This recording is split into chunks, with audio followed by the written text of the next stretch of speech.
First, Biden's Plan D. That's the focus of tonight's angle.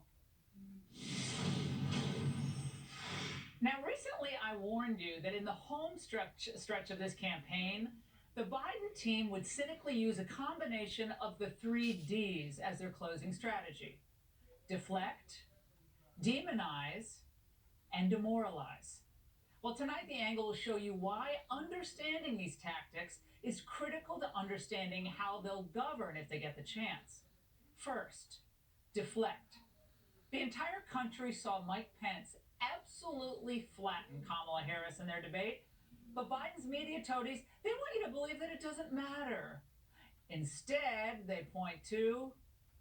But I think a lot of people were noticing some mansplaining going on tonight. He made my skin crawl. The constant interruptions, the mansplaining. He did keep interrupting both Senator Harris and Susan Page. He had a bloody eye and a fly on his eye. He who commands the fly has always been seen historically as the mark of the devil. Of course, this is bunk, but you can't have it both ways. She's a tough former prosecutor who rose to prominence on her wit and grit, and when she gets in trouble, she's suddenly the damsel in distress being mansplained by the mean Mike Pence. And at the same time, attempts at deflection explain Biden's own refusal to answer questions. So, not my opinion of court packing when the election is over. It's a great question for y'all, and I don't blame you for asking. But you know, the moment I answer that question, the headline in every one of your papers will be about that. Now, this reminds me of another telling liberal hide-the-ball moment before the Obamacare vote in 2010.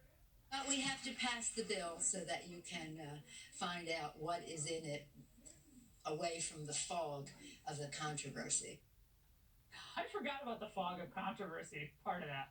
Well, she knew that the legislation was a mess, and Biden knows that court packing is very unpopular and unprecedented. So he just punts the question. Yet, if Trump doesn't give his minute-by-minute blood oxygen reading to the jackals in the White House press corps, they pounce. Look, if we had a real working press in the United States, they would demand that Biden answer some basic questions. Like, will you pack the court? Now answer it. Should D.C. become a state? Will you lift the tariffs on steel and on China? Will you send more troops to the Middle East? And how will your COVID lockdowns be enforced? Are they constitutional? Why do you think they're constitutional? The Biden deflection on these topics should give voters pause. And now they're deflecting from having to answer any legitimate questions by backing out of the debates. Even though the White House doctors cleared the president to return to the trail by Saturday, Biden will now only commit to one more debate. But don't worry, he's going to be doing a town hall with that very objective and unbiased George Stephanopoulos on the scheduled debate night. Don't hold your breath for any of the tough questions I just mentioned. Now, the second D, demonization. Now, it's been a vicious atmosphere for Trump and his family since he came down that golden escalator. But I've never seen anything like the hate that they've been subjected to in just the past few weeks. Now, while most decent people are happy when sick patients